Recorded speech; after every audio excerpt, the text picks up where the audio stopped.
Assalomu alaykum. Ushbu loyiha Jizzax viloyati Forish tumani hududida joylashgan Oqtam mahalla fuqarolar yig'ini hududidagi 29-quv konturida amalga oshirilmoqda.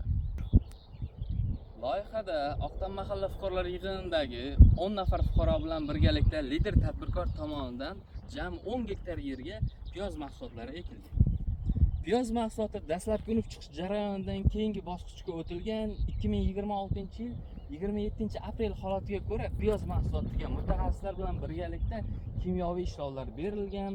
Kimyoviy ishlovlar berish natijasida piyoz mahsulotidan bilan birgalikda unib chiqqan ortiqcha o't o'lanlari zararsizlantirishga erishilgan.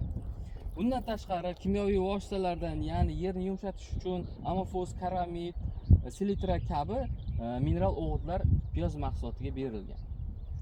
Bundan tashqari yana piyoz mahsulotiga tomchilatib sug'orish uskunalari mutaxassislar bilan birgalikda o'rnatilgan. Tomchilatib sug'orish uskunasini o'rnatishdan asosiy maqsad ortiqcha elektr sarfi hamda ortiqcha suv sarfini kamaytirish bo'lgan. Umumiy 10 gektar yerning har bir gektaridan 55 tonna, jami 10 gektar yerdan 550 tonna piyoz mahsulotini olishni rejalashtirganmiz.